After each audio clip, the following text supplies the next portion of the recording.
నా పేరు Devaraya పద్మాండి. Municipal corporation 13వ డివిజన్లో పారిశుద్ధ కార్మికులుగా పనిచేస్తున్నాను. నిన్న ఉదయం పూట డ్యూటీ చేస్తుంటే కార్పొరేటర్ శంకర్ సింగ్ గారు వచ్చి పనిచేసే మనిషిని ఊడుస్తుంటే ఈ కుప్పలు ఎవరు ఎత్తుతారు? మీ అమ్మని దగ్గర ఎత్తుతాడా? కార్పొరేటర్ ఎత్తుతాడు? కమిషనర్ ఎత్తుతాడా? మీ ఇన్స్పెక్టర్ వచ్చి ఎత్తుతాడా? ఆనా కొడుకడి ఈనా కొడుకడి. మీ జీతాలు ఎవరు ఇస్తున్నారు? ఎవడమ్మని దగ్గర సొమ్ము తీసుకుంటారు? అంతంత జీతాలు ఎవరమ్మని దగ్గర సొమ్ము తీసుకుంటారు మీరు? నేను కార్పొరేటర్ని. ఎవరికి చెప్పుకుంటారు? చెప్పుకోము. లంజాలారా పనికొచ్చారు. దేనికి నువ్వు డ్యాన్స్ చేస్తున్నావే అన్నాడు నన్ను. ఏంటన్నయ్య అలా అంటావు? నేను డ్యాన్స్ చేస్తున్నాను. పనిచేసే మనిషిని వంగ కుప్పరెత్తే మనిషిని పెట్టుకొని మీదకి వచ్చి మమ్మల్ని చెంగుతాడంట. లేచిన కాడ పనిచేసే మనిషిని మేము తప్పు చేయడం రాలేదుగా, మనం కష్టపడడానికి వచ్చాం.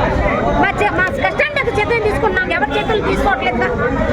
అంతంత జీతాలు తీసుకుంటున్నారే మీ అమ్మల్ని దెంగ. పనిచేసే మనిషిని మీ అమ్మల్ని దెంగ. ఏనా కొడుకు వస్తాడు? ఎవరు చెప్పుకుంటావు? చెప్పుకోపో. దేనికి వచ్చారే? రాతులు పీక్కోవడానికి వచ్చారా? దేనికి వచ్చారు? నేను కార్పొరేటర్ని 10 సార్లు చెప్పాను. జిప్పు తీసి అది ఆయన మరి ఎందుకు అనిపించిందో ఏమో సార్ నాకు తెలియదు. నేను మాట్లాడటానికి నాకు అవకాశం కూడా లేదు. నేను ఎక్కడికి అన్నయ్య అని పిలుస్తాను. ప్రతిసారి రోజు రాంగల్ నమస్తే అన్నయ్య, ఆయన కార్పొరేట్ అయినా అన్నయ్య అని పిలుస్తాను. నేను అన్నయ్య అని పిలుస్తాను.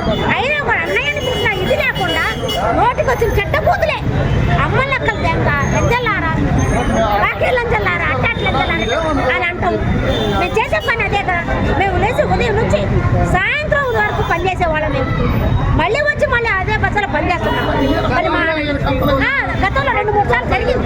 మా పై అధికారులు తెలిసింది, వాళ్ళు వచ్చారు, ఆయన పిలిచారు, క్షమాపణ చెప్పించారు. అయినా మళ్ళీ వాళ్ళు రిపీట్ అయ్యింది.